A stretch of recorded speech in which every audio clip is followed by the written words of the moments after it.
On est né sur la terre, là. On est sorti peut-être même du même ventre, on est sorti du même père ou bien du même grand-père, on est cousins, on est cousines, mais ce n'est pas une prise en charge. Hein. C'est vrai qu'en tant que chrétien, on doit s'entraider. Mais il y a des gens qui croient que c'est une obligation. Tiens, mon frère, tu ne m'aides pas. Et puis quoi encore? La Bible dit honore ton père et ta mère. Il n'a pas dit honore ton frère et ta soeur.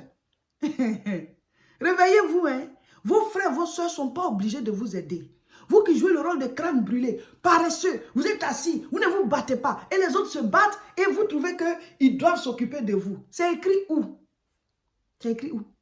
On n'a aucune obligation envers nos frères, nos soeurs.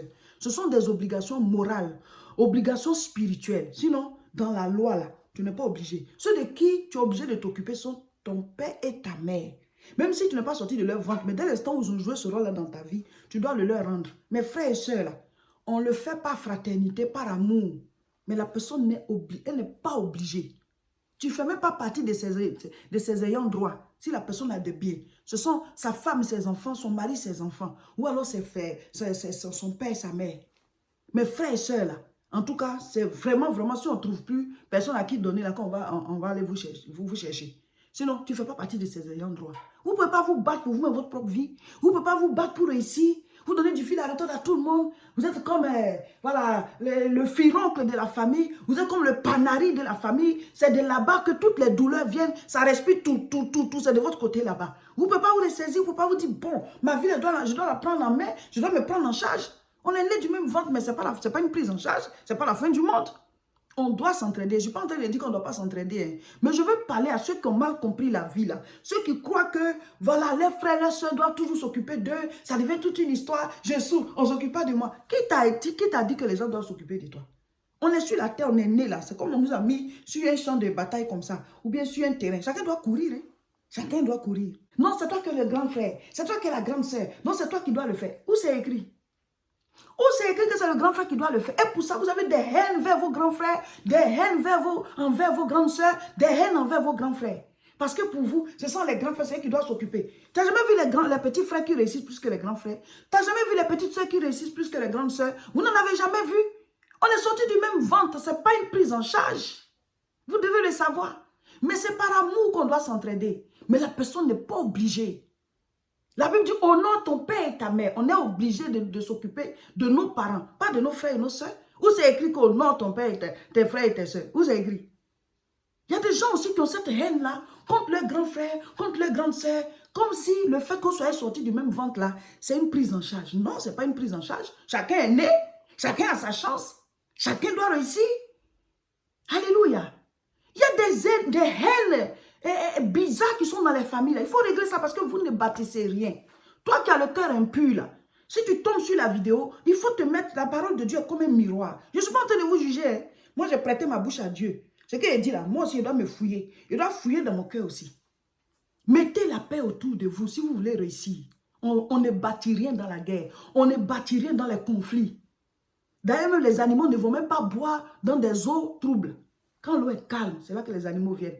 Si tu veux que la bénédiction vienne vers toi, il faut que tu sois dans une atmosphère de paix. Bâtir de bonnes relations familiales, c'est-à-dire dans la grande famille. Il est important qu'il y ait la paix entre toi et les autres. Et pour cela, toi, tu dois jouer ton rôle, toi, tu dois faire ta part. Maintenant, il y a des gens qui sont même ton frère ou ta soeur, qui sont de ta famille ou alors d'autres personnes de ton entourage, quel que soit ce que tu fais, il n'aura jamais la paix entre eux et toi. Mais dans ce cas, Dieu sait que, en tout cas, autant que ça dépend de toi, tu as fait tout ce que tu peux.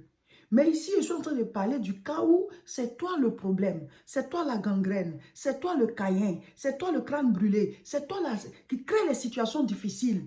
Je n'ai cité que 2 cas, mais il y a plusieurs cas. Il y a des gens, par exemple, qui envoient les divisions dans les familles, les critiques dans les familles, les moqueries dans les familles. Il y en a même qui sont les sorciers de la famille. Donc, mon frère, ma soeur, il faut te demander quel est mon statut dans ma famille. Je représente quoi aux yeux des autres? Est-ce que je suis une source de bénédiction? Est-ce que je suis quelqu'un qui, au contraire, sème la paix? Je répète qu'il y a des gens avec qui, quel que soit ce que tu vas faire, vous n'allez pas vous entendre. Donc, toi, fais toujours ta part, c'est tout. Parce que le reste, là, ça dépend de la personne. Et la Bible dit, autant que cela dépend de toi. Donc, fais ta part. Parce qu'on a besoin d'évoluer dans une atmosphère de paix. pour être productif, pour bâtir des choses et laisser des traces sur cette terre. Donc, si ça ne va pas avec quelqu'un, après cette vidéo-là, rabaisse-toi, appelle la personne. On ne dit pas d'être ami, hein, parce que pour être ami, il y a d'autres conditions qui doivent être remplies. Voilà. Par exemple, quand vous êtes dans une salle de classe, vous êtes tous élèves de la même classe, mais vous allez commencer par vous mettre, voilà, même si vous n'êtes pas voisins assis ensemble, mais à la récréation, on sait qui est ami à qui. Voilà, cette affinité-là, c'est Dieu seul qui le sait. C'est pareil aussi dans la famille. Vous êtes sortis, voilà, vous avez le même sang, vous êtes sortis du même ventre, vous êtes parents, mais vous êtes amis aussi. Voilà, il y a des affinités qui se créent. Mais les autres avec qui tu n'es pas très ami, vous devez développer une relation familiale, fraternelle, de sympathie pour qu'il y ait la paix dans la famille. Mais je répète, il y a des gens avec qui, quel que soit ce que tu as fait, ça ne marchera pas. Mais ici, je vous parle du cas où vous avez des choses à faire. Parce que souvent, on accuse les autres, mais on est nous-mêmes le problème. Voilà. Donc, on est dans le temps de jeûne et prière. Que tu fasses le jeûne ou pas, mon frère, ma soeur, saisis-toi de cette vidéo-là. Saisis cette occasion pour faire la paix, voilà, autour de toi, dans la famille et même avec les autres êtres humains qui t'entourent. Parce que sans la paix, on ne bâtit rien. Alors que le thème de notre jeûne, c'est le jeûne des bâtisseurs. Nous voulons bâtir notre vie dans tous les domaines. Voilà, c'était la nourriture spirituelle du jour.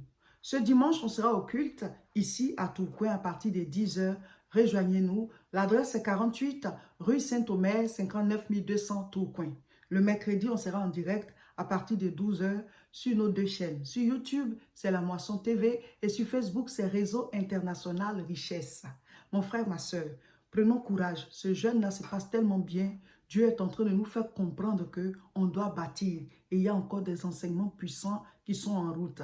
Donc, prenons courage. Le jeûne, là, c'est jusqu'à la gare. Abonnez-vous à nos différentes chaînes et partagez massivement cette vidéo.